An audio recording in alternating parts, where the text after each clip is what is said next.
Attack on Titan. देखिए नाम से ही पता चल जाता है कि टाइटन इस सीरीज का मेन पार्ट है जिसके ऊपर ये पूरी कहानी बेस्ड है। इस सीरीज में दिखाए गए 99% टाइटन माइंडलेस होते हैं जिन्हें बस इंसानों को खाना आता है। पर इस वीडियो में हम उन 9 टाइटन की पावर्स के ऊपर बात करने वाले हैं जिनके ऊपर इस पूरे सीरीज की कहानी बनी है।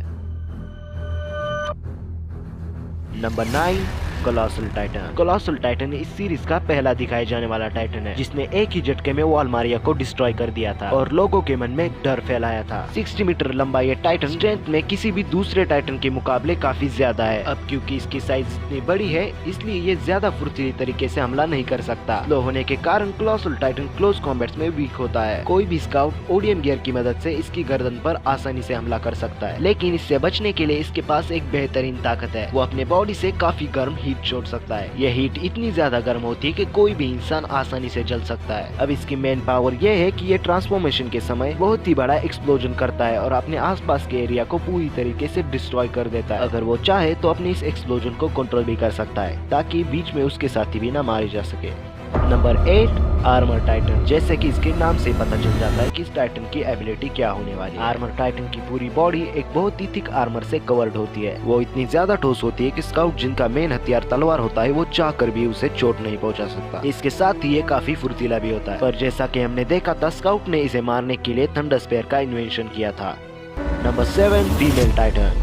फीमेल टाइटन इसे क्लोज कॉम्बैट के लिए सबसे बेस्ट माना जाता है। इसकी स्पीड, स्टेमिना और प्रिसिशन का कोई मुकाबला नहीं कर सकता। फीमेल टाइटन की एक और पावर है, जब इसकी ह्यूमन बॉडी खतरे में होती है तो अपने आप को एक क्रिस्टल के कोकून में बंद कर सकती है और एक क्रिस्टल कोकून इतना ज्यादा मजबूत होता है कि इसे किसी भी चीज से तोड़ा नहीं जा सकता। फीमेल टाइटन के एक और पावर है, वो चिल्लाकर नॉर्मल टाइटन को अपनी तरफ अट्रैक्ट कर सकती है और अट्रैक्ट हुए टाइटन आकर उसे खाने लग जाएंगे। Number 6, card Titan. Card Titan ज्यादातर सामान कैरी करने के लिए इस्तेमाल किया जाता है। इसके पास बहुत ज्यादा स्ट्रेंथ तो नहीं होती कि वो अकेले ही दूसरे टाइटन्स को हरा पाए, इसलिए इसे इंसानों की जरूरत होती है। वो अपने पीठ पर मशीन गन लगाकर काफी खतरनाक टाइटन बन जाता है। कार्ड टाइटन की ड्यूरेबिलिटी काफी ज्यादा होती है। जहाँ दूसरे टाइटन 2 या 3 बार ही टाइटन में ट्रांसफॉर्म हो सकते हैं, वहाँ कार्ड टाइटन जितनी बार चाहे उतनी बार ट्रांसफॉर्म हो सकता है। कार्ड टाइटन की एक कमजोरी भी है, जहाँ दूसरे टाइटन जल्दी हील हो पाते हैं वहाँ पे कार्ड टाइटन जल्दी हील नहीं हो पाता। वैसे लॉन्ग मिशन के लिए इसे ही चुना जाता है, इसलिए ये मिशन के लिए one of the best titans में से एक है। Number 5, jaw Titan.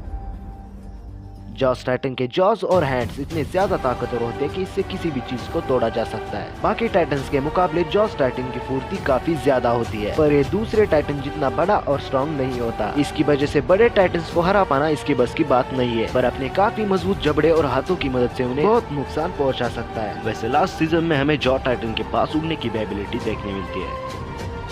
Number 4, beast Titan.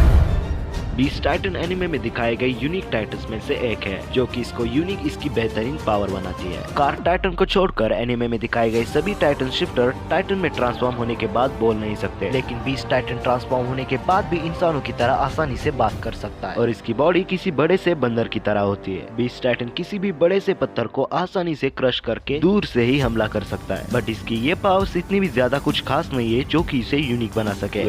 इसकी यूनिक पावर ये है कि वो इंसानों को टाइटन में तब्दील कर सकता है। जो भी इंसान इसका स्पाइनल फ्लूइड पी लेगा, बीस्ट टाइटन उसे चिल्लाकर टाइटन में बदल देगा। बीस्ट टाइटन की पावर को जिग कंट्रोल करता है, जिसे ज्यादातर एओटी फैंस पसंद नहीं करते।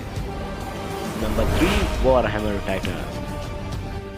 Warhammer Titan one of the most over powered titans में से एक है। एनिमे में दिखाए गए लगभग सभी टाइटन्स के पास हार्डनिंग की पावर होती है, लेकिन वॉरहैमर टाइटन के पास हार्डनिंग की एक अलग ही पावर होती है, जिससे अगर वो चाहे तो हैमर और क्रॉसबो जैसे हथियार बना सकता है। इस टाइटन की एक और एबिलिटी है जो कि इसे बाकी टाइटन्स में से अलग बनाती है। इसके टाइटन शिफ्टर की बॉडी एक अलग क्रिस्टल में जाकर छुप सकती है, जिससे टाइटन की बॉडी खत्म होने के बाद भी इसके शिफ्टर को कुछ नहीं होता। Number 2, attack Titan. Attack Titan की एबिलिटी सीरीज के मेन कैरेक्टर के पास दिखाई गई है। ये टाइटन बिना किसी डाउट के सीरीज के सबसे जबरदस्त टाइटन्स में से एक है। नॉर्मली अटैक टाइटन इतना भी पावरफुल नहीं हुआ करता था। देखिए, सिर्फ टाइटन पावर होने से एक पावरफुल टाइटन नहीं बनता, इसके लिए एक ग्रेट टाइटन शिफ्टर भी होना चाहिए। वैसे ही एरन येगर इसका एक बहुत ही एडवांस रूप इनहेरिट कर लेता है, जिसमें अटैक टाइटन की पावर के साथ साथ वॉरहैमर टाइटन की भी पावर होती है। अटैक टाइटन स्ट्रेंथ में आर्मर टाइटन से भी ज्यादा ताकतवर है और ये टाइटन अपनी इंजरी सबसे ज्यादा जल्दी हील कर सकता है और इसका टाइटन शिफ्टर फ्यूचर के साथ साथ इसके पास्ट इनहेरिटर्स की भी मेमोरीज देख सकता है। Number 1, फाउंडलिंग Titan.